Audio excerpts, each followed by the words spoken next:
There's a sadness about Andalusia that's hard to pinpoint.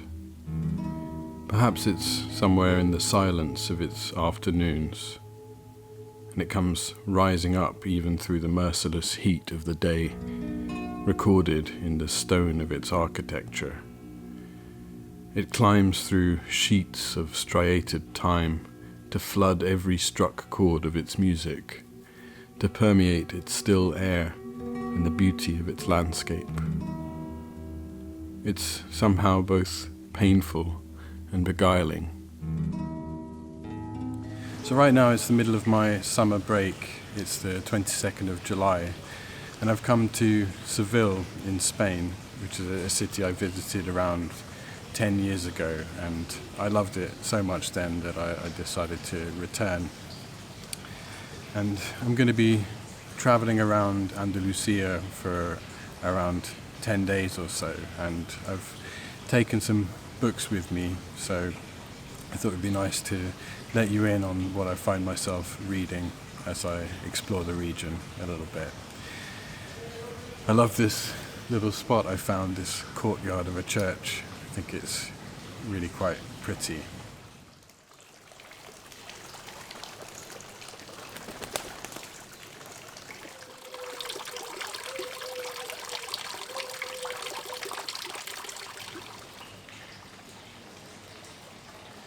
And since I'm in Andalusia, and because I like so much to build a relationship with my environment through reading, I decided to spend some time with a writer whom Borges called a professional Andalusian. I think he was being quite disparaging when he said that. I'm talking, of course, about Federico García Lorca, who's a writer that I've not read before. This will be my first encounter with his work. I know many people who adore it and swear by it, so I'm really excited to see what I make of it. And I was thinking about that term, professional Andalusian, and what Borges might have meant by it. And my first inclination was to imagine that perhaps he felt that Lorca mined Andalusian folklore and culture in order to give his work a certain weight that it wouldn't possess without it, or that there was something superficial about his appropriation of that culture. But even in my initial explorations of Lorca, I think the connection between him and Andalusian folklore and culture is really genuine. So I can only imagine that Borges must have meant something even more insulting, which is simply that Lorca was merely a regional writer and his work didn't attain to the kind of universalism that perhaps literature should in Borges's view. But my own view is slightly different. I think that often the regional and the local it can be the fastest route to universalism. And we often find the universal within the local. So we'll see how I feel when I've explored Lorca's work in a little bit more detail. But I'm excited to do it.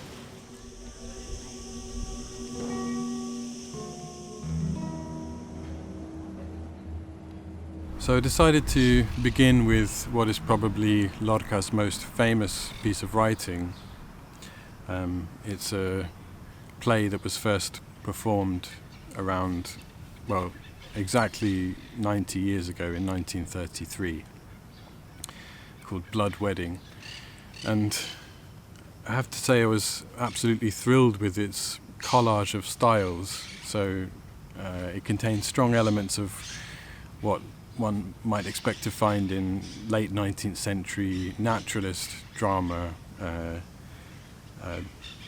such as Henrik Ibsen's work, something like that. So it focuses on social issues such as the poverty of agricultural workers, or the status of women as extensions of male wealth and prosperity.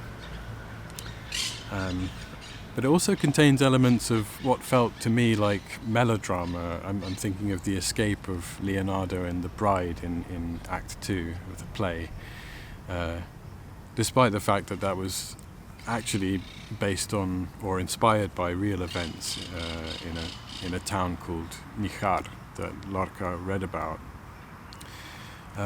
But most excitingly for me, I love the fact that the play seems to become transfigured into a sort of dream state and reaches this sort of symbolist pitch, and the characters move from speaking in quite conversational prose to this abstraction-laden verse, this sort of symbolist verse.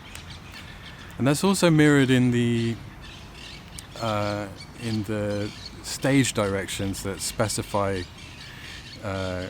particular colours to represent the moods of each scene. And for me, this is what excited me probably the most. Lorca's sort of fearlessness about using these huge symbols. The play allows a group of symbols to hang like a constellation above the stage, or perhaps like branching roots growing beneath it. Blood, moon, earth, seed, knife. Their presence intensifies over the course of the play until they close in on the characters with a violent density. Sorry for the noise around here, by the way. There's quite a lot of chirping birds and cars driving, horses clip-clopping and so on. But I also love the role that nature plays in the work, and the fact that this seems to be where Lorca draws many of his symbols from. And the fact that nature is a kind of character in the play and even intervenes at certain points to speed the course of fate. When Leonardo and the bride are being hunted down by the villagers, nature seems to channel its resources, pitting itself against the two lovers. A beggar woman converses with the moon, embodied in the form of a young woodcutter. Esa luna se va y ellos se acercan. De aquí no pasan. El rumor del río apagará con el rumor de troncos, el desgarrado vuelo de los gritos. Aquí ha de ser.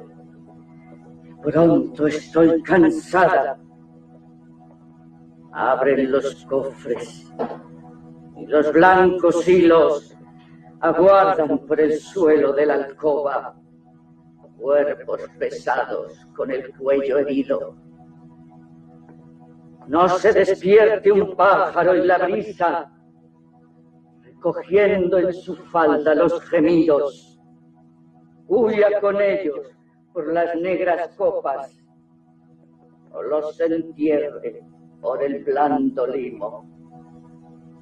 ¡Esa luna! ¡Esa luna! Ya se acercan, unos por la cañada y el otro por el río. Voy a alumbrar las piedras. ¿Qué necesitas? Nada. El aire va llegando duro, con doble filo.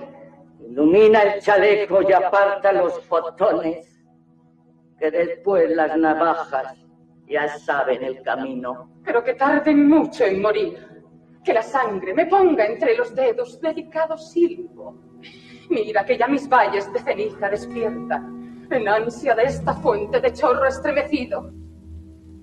Ian Gibson also calls attention to the emphasis on nature in Lorca's work.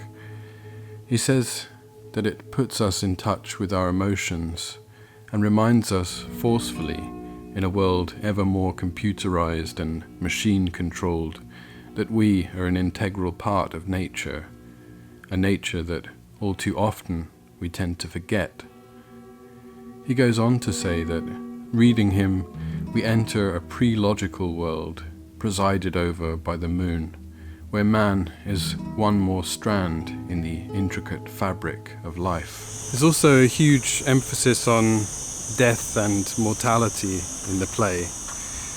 And I was reading in Ian Gibson's wonderful biography that when Lorca was at the University of Granada, he came under the influence of a tutor named Martín Domínguez Berrueta, who would take his students on school trips to different cities and so on. And when they visited Córdoba,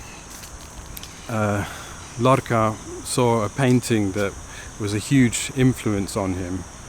And it so happens that right now that painting is housed in Seville in the Charity Hospital Gallery. So I thought we could go and have a look at it.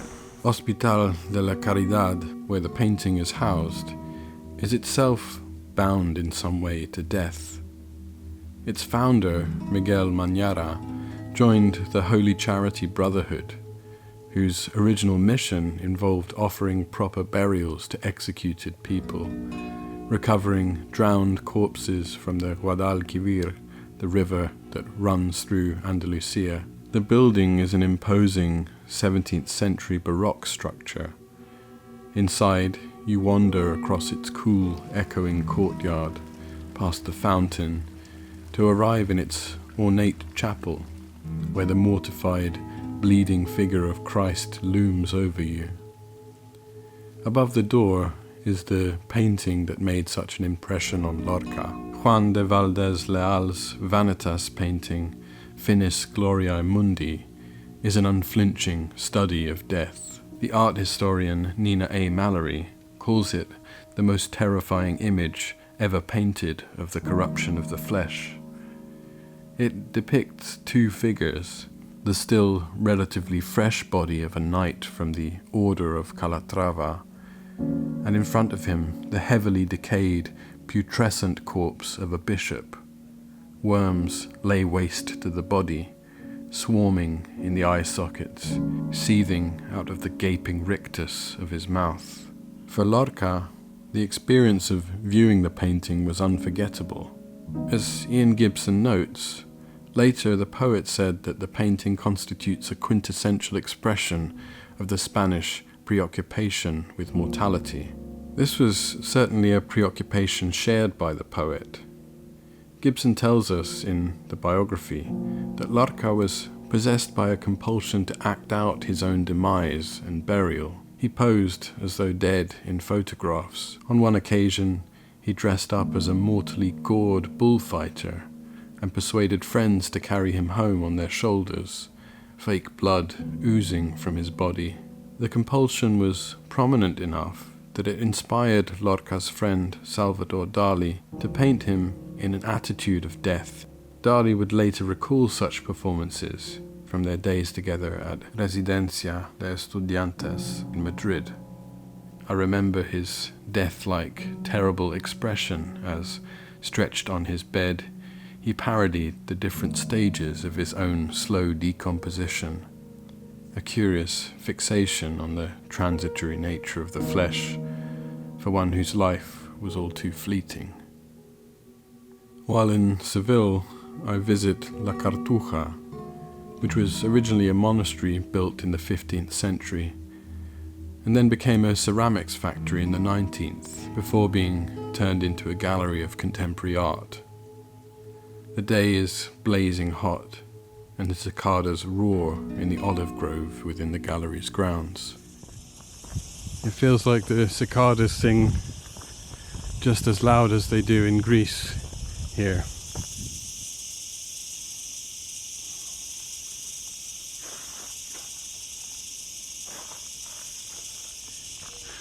I do really love how peaceful it is in the grounds of this gallery. I first came here 10 years ago and the memory of this place never left me. You have these huge baking stone courtyards. Then you have an olive grove just outside. and the cool interiors where the artwork is displayed. It's really a magnificent building. Every inch of the space at La Cartuja seems harmonious and balanced. I particularly love that contrast of the searing heat that cooks the beige stones outdoors, and the retreat into the dappled light that seeps down into a patio drooping with vines, the shaded indoor spaces that still carry an atmosphere of worship and contemplation.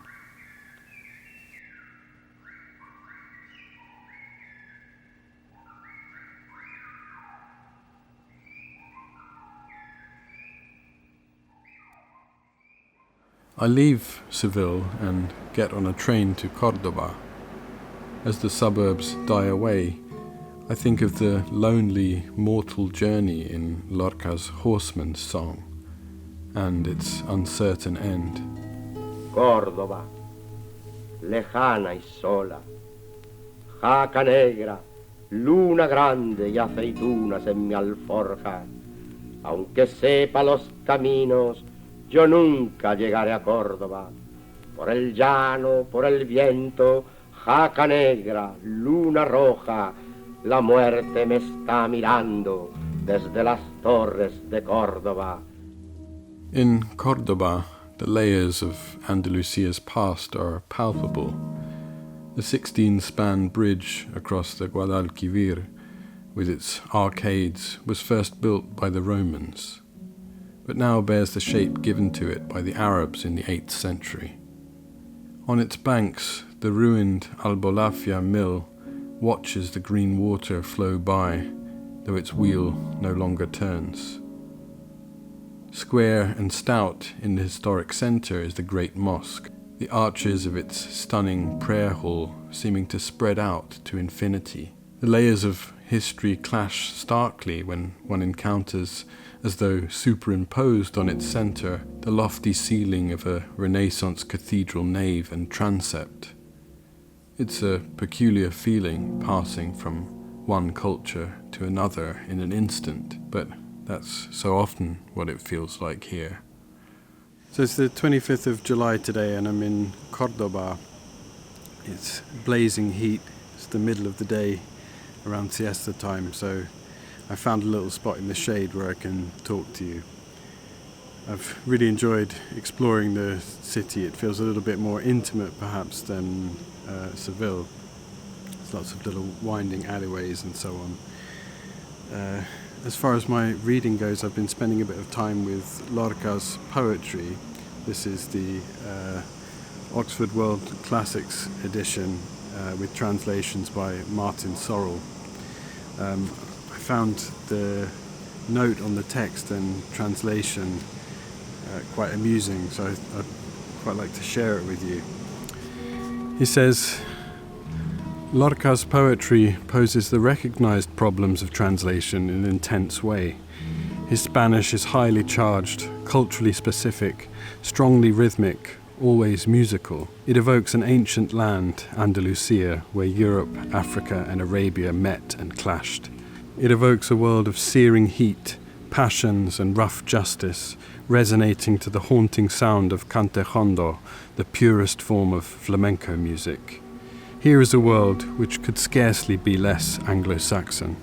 Martin Sorrell goes on to say in the introduction that his goal in translating the poems was to produce tight, uncluttered, angular lines, and I think that when he's successful with that, it's extraordinarily powerful. And it's been strange for me with this collection because I've been less impressed by individual poems or driven to explore them in great depth, and more caught by fragments of verse or particular lines or images that crop up in the poems. For instance, there's a poem that speaks of hurricane light, which I find a very beautiful image, or for instance a tree that's described as unplaiting the dew breeze, which as a formulation I just find so evocative.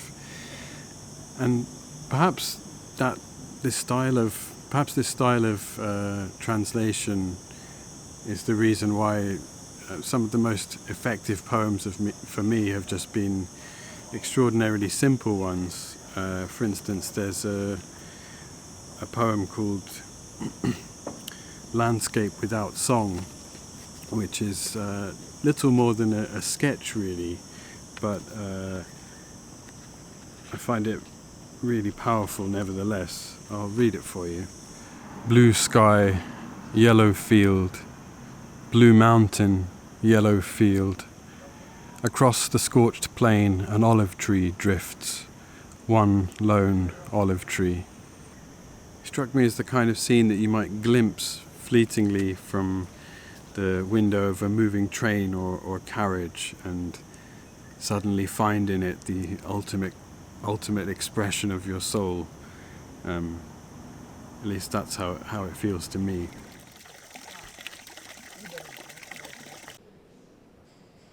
I've also been really intrigued by a motif that I find recurring throughout the poems, especially the early poems.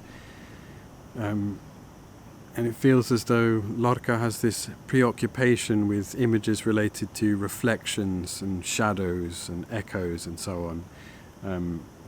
For instance, this is often manifested through the figure of Narcissus, with whom Lorca appears to have a particular obsession. He crops up in many poems, sometimes as the titular figure or sometimes as just an allusion.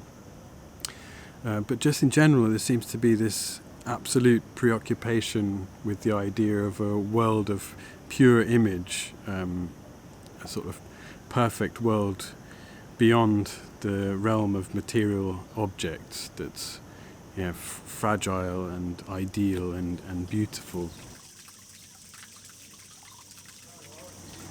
It's often figured as this sort of perfect realm to which one might hope to escape, or escape the brutalities of everyday life. And in reading Ian Gibson's biography of the poet, that strikes me as perhaps quite evident in his life as well. The idea that one could find in art the kind of sustenance that the mundane reality couldn't offer, or perhaps even that the world is a painful place from which one has to escape into art.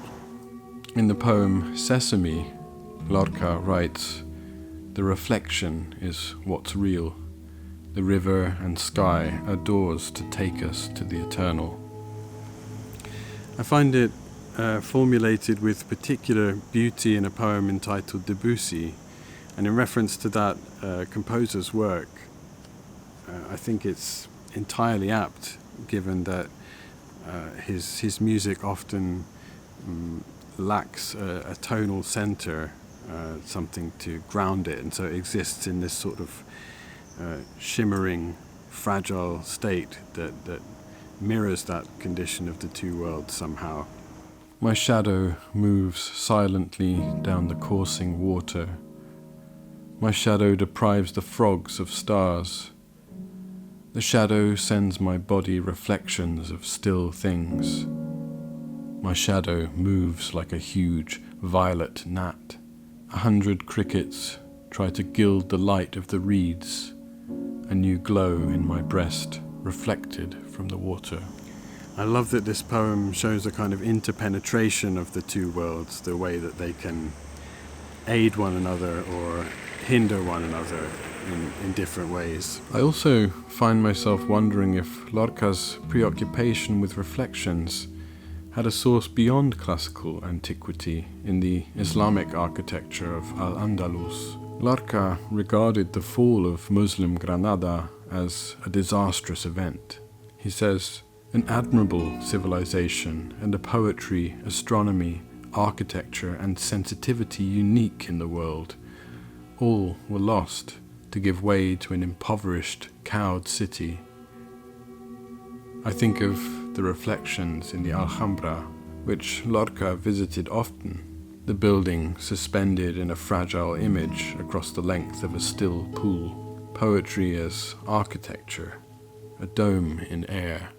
In any case, I haven't yet finished the collection as a whole. I'm just about to embark upon what is perhaps his most famous single volume, Gypsy Ballads, and then after that there are the late sonnets, so I'll let you know what my impressions are when I've read them.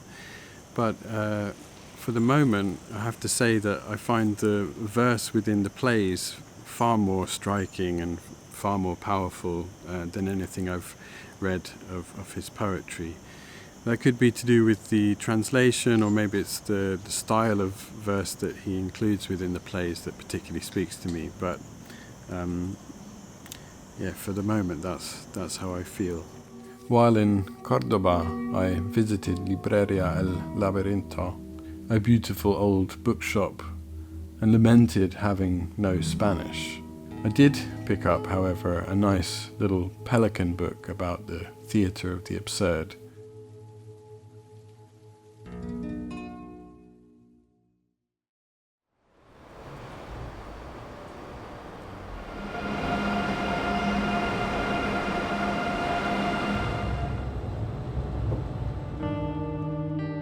I take another train through a scorched landscape as the sun punishes the hills and olive trees. For a brief, terrifying moment, I imagine a life under its cyclops eye and quickly push the thought away. So right now it's the 28th of July and I'm in the beautiful town of Ronda.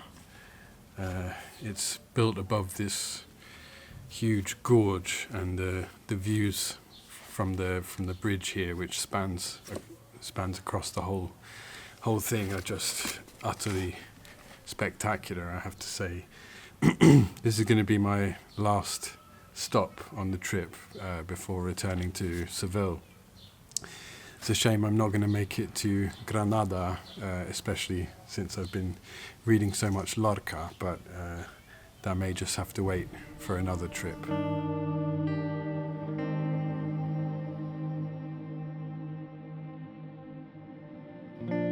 Ronda's beauty has attracted quite a few artists and writers. In 1912, the Austrian poet Rilke travelled around Andalusia hoping to cure himself of a period of creative drought.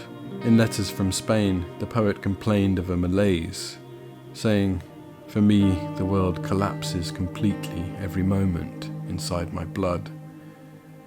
It was only upon reaching Ronda that his spirits began to lift.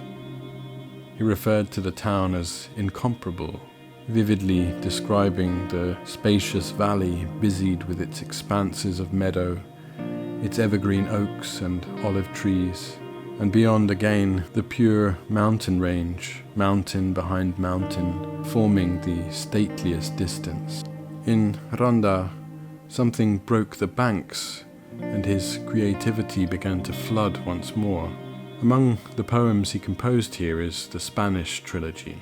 Why must a man stand here like a shepherd, so exposed to the excess of influence, involved so in this space full of happening, that merely leaning against a tree in the landscape, he would have his fate, nothing more to do, and yet lacks in his far too open gaze the quiet solace of the herd, has only world in each glance upward, world each time his eyes bend down. What gladly settles into others shoots through his blood like music, blindly, inhospitably changing and passing on. So I feel as though I've reached a bit of a turning point in my reading of the Lorca poems, because as much as I'd enjoyed what I'd read so far, there had been nothing that had really enthralled me. But on encountering the selection from Gypsy Ballads, it feels like an entirely different beast somehow.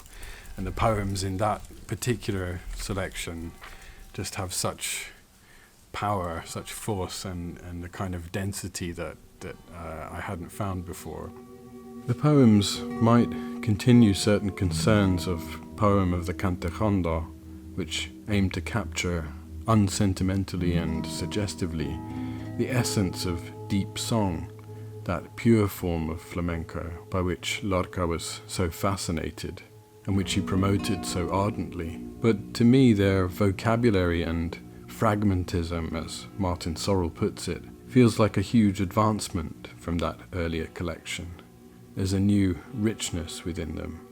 I think what's particularly impressive about them to me is the way that they marry or sort of fuse narrative verse with lyric poetry, and the form that Lorca is writing in, this ballad form with octosyllabic lines.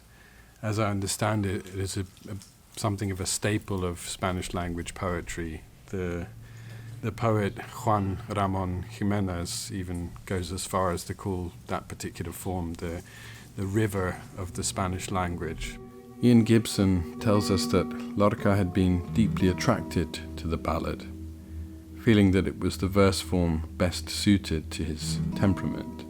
And yet, Lorca seems to want to advance the form and achieve something new. So instead of employing the form for narrative purposes alone, what Lorca seems to do is offer a sort of juxtaposition of narrative fragments, some of which occur in dialogue or some of which occur in action. Those are juxtaposed with highly enigmatic lyric fragments, and the reader is left to sort of assemble a possible narrative. That's truer of some poems than others, but it's particularly true, I think, of my favourite poem from the collection, which Martin Sorrell gives as Dreamwalker Ballad, but I've also seen the title Sleepwalker Ballad. I thought this was truly astonishing poem, so I'll share part of it with you just to give you a flavour. Verde que te quiero verde, verde viento, verdes ramas, el barco sobre la mar y el caballo en la montaña. Con la sombra en la cintura ella sueña en su baranda, verde carne, pelo verde, con ojos de fría plata. Verde que te quiero verde. Bajo la luna gitana las cosas la están mirando y ella no puede mirarlas. Verde que te quiero verde.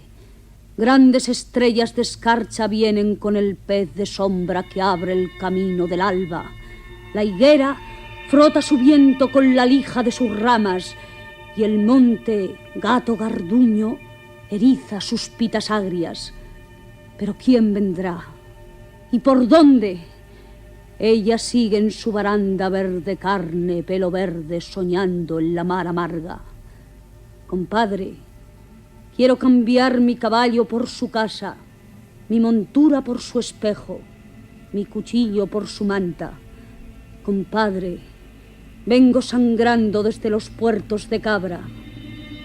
Si yo pudiera, mocito, ese trato se cerraba, pero yo ya no soy yo, ni mi casa es ya mi casa.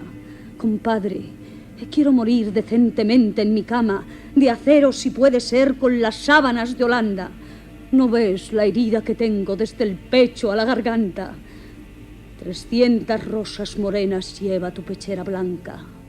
Tu sangre rezuma y huele alrededor de tu faja. Pero yo ya no soy yo, ni mi casa es ya mi casa. Dejadme subir al menos hasta las altas barandas. Dejadme subir. Dejadme hasta las verdes barandas, barandales de la luna por donde retumba el agua. In Lorca's own comments on the poem, he tells us, "Nobody knows what happens, not even me." Martin Sorrell also discusses the poem's refusal to disclose a single meaning, and says that the poem's fragmentism resides in the isolation of scenes caused by the absence of explanatory connections, which compels us to fill in the gaps by hazarding supposed causes and effects. For me, the poem follows the enigmatic logic of a dream, as perhaps it must, given the poem's title, and its seaweed strands of longing, violence and disquiet are left untied to sway languidly and suggestively, such that each time we finish reading the poem, we wake up as though from a vivid, hallucinatory reverie, an oniric drama staged by our unconscious desires and anxieties.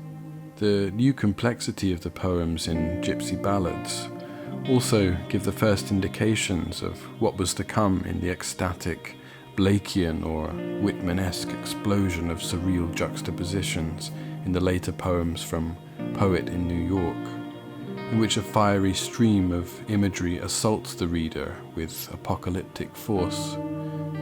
These poems too are absolutely stunning. I love walking these little side streets in Ronda, these little alleyways. All the buildings are painted white and there are plants and trees and flowers everywhere. And at every corner you seem to come upon a really picturesque scene.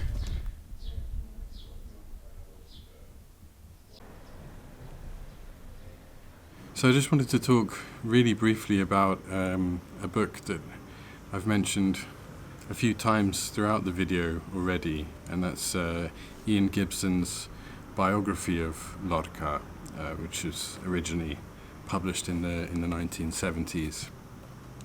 And to be honest, I've enjoyed reading it just as much as I have Lorca's work itself. It's sort of been my constant companion as I've made my way through a lot of the poems and some of the plays. And I think one of the really impressive things about it is the detail it gives to Lorca's environment, and particularly the people around him, and the artists and writers and musicians and playwrights and so on that congregated in Granada, a sort of really vibrant artistic group that Lorca found himself at the center of. And yeah, his companions and collaborators are sketched really admirably. The group in question gathered at the Café Alameda and became known as the Rinconcillo, or Little Corner, named after a spot in the cafe where they would meet.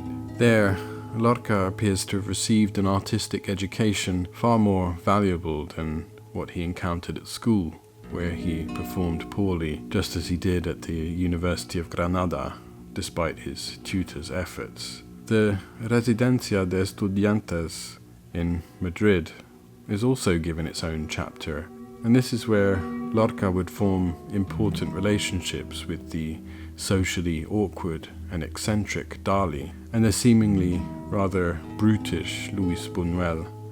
Yeah, it's a tremendously impressive level of research, and particularly because Ian Gibson comments at the beginning of the book in the introduction that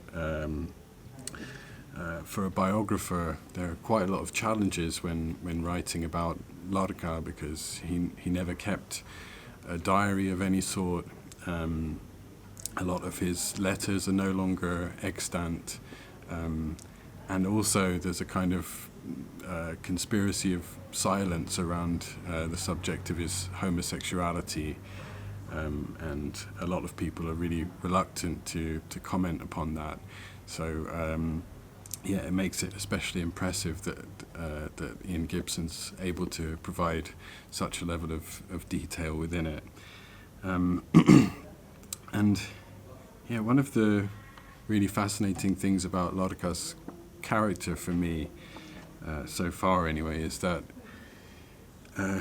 he appears to be this sort of tremendously gregarious person, you know, the object of so many people's fascination and envy and in some cases obsession, and this is contrasted really heavily with the clear inner turmoil that is apparent within the work. And Ian Gibson does a really wonderful job of sort of weighing up that contrast. So far I really can't recommend it enough. I'm just under halfway through at the moment. It's quite a long book, so I doubt I'm going to finish it while I'm in Spain, but I certainly will when I get back home. And yeah, it's really enriched my experience of Lorca's work. As for Borges's statement that Lorca was merely a professional Andalusian, it does seem that time has proven that he was somewhat hasty in his assessment. Gibson notes that more has now been written about Lorca in many languages than about any other Spanish writer, with the exception of Cervantes, that he is the most translated Spanish writer of all time, and claims further that clearly the Andalusian poet has something valuable to convey to the world. So I think I'm going to end my little diary there. I confess to being left with a bit of a feeling of incompletion, but I suppose that's inevitable when it comes to poetry in particular. I personally never think of a poem as read, really, as finished or completed from the reader's side. I think there are things to come back to again and again and find more and more in as you develop a relationship with them. But in any case, I really hope you've enjoyed watching it, and if you did, please consider subscribing to the channel or sharing it somewhere online or with a bookish friend. It really means a lot to me when you do that. Thanks ever so much, and I'll see you next time.